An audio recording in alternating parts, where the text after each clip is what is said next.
Irony, just as the president gets around to attacking the fulcrum with which the Republicans enabled the corporate piracy that triggered the financial crisis, deregulation. There is tonight's fourth story in the countdown, another set of numbers not from the economy coming into play. Tonight's NBC Wall Street Journal poll showing that even though the president's approval rating is still 56%, that is down 5 points from just 2 months ago when it was 61. Possibly most telling, a huge drop in supports among independents, down 14% over the same period. The president's plan, announced today, calls for the most comprehensive overhaul of our financial system since the time of the Great Depression. The focus, restoring the regulations stripped out over the last decade. More power for the Federal Reserve, more protection for consumers, more regulation of Wall Street.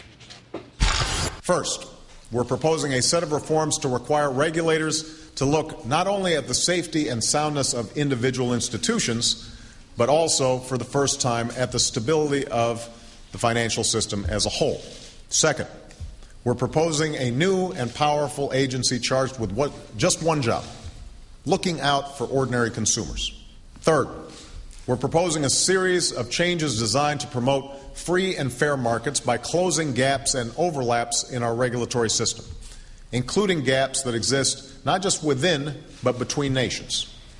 The Republican National Committee reaction was predictable. It called the plan too predictable. And Jeb Hensarling, the top-ranking GOP member on the House Financial Services Committee, said the bill would create a bailout nation. Newsweek senior editor Dan Gross joins us now from Stamford. Dan, good evening. Good evening, Keith. How are you? Well, sir, and yourself? Good. Can a president sell more regulation without hammering home this fundamental idea that certainly he believes that the economic mess started with less regulation? He didn't seem to be doing that. Yeah, they've been very, I think, charitable to the sort of prior regime.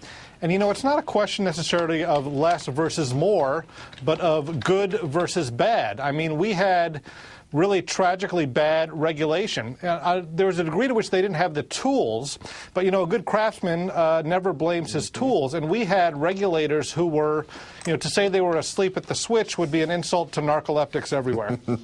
Heard that phrase about a good craftsman before somewhere. How does giving more power, though, to the Fed work, no matter what the sell is or no matter what the argument is? Because the Fed didn't really work, did it, during the meltdown last year? Well, during the meltdown, the Fed actually did a pretty good job because it started throwing money at everything. It was in the years before the meltdown that it did, A, a very bad job of anticipating what would go wrong, and B, a bad job of sort of staying on top of these new developments. You know, Greenspan would always say, you know, credit default swaps, these hedge funds, it's not my job to regulate these things. This isn't within my purview. What this new blueprint is saying is that a future Federal Reserve chairman, even if he is a libertarian ideologue, won't have the ability to say that because they want to explicitly tell the Fed that your job, aside from controlling interest rates, looking after inflation, and monitoring these banks, your job is now explicitly to look after these components of the system, these institutions like AIG that can get so big that they can swamp everything else if they fail. If anything, Dan, the economy has stabilized, obviously not totally, but certainly measurably in the last month or 6 weeks. Why would this president's approval numbers weaken, especially on his handling of the economy? In that category alone, it's down 4 percentage points in the last 4, 5, 6 weeks. Well, I think two things. First is there was this sense, you know, that we were going to have another first 100 days, and that in the first 3 months all this great stuff was going to happen and cure everything. That didn't actually happen in 1933. It's not going to happen in 2009. With every day that passes and as President Bush slips into the horizon, Obama owns more of this economy and Bush owns less of it.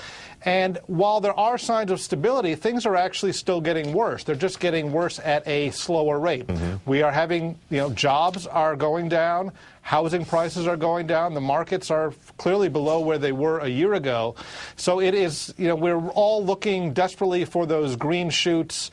What we're seeing instead of it is a lot of the material they use to fertilize green shoots. The phrase from Mr. Hensarling of the House Financial Services Committee, bailout nation. Haven't we been bailout nation since middle last week of September?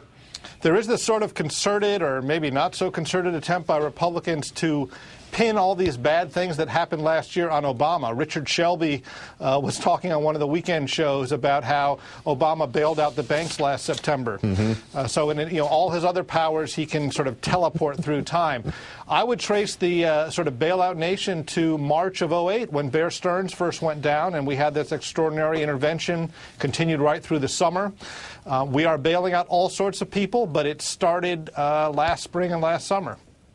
Dan Gross of Newsweek joining us from Stamford, Connecticut tonight. Many thanks, Dan. Good to be here.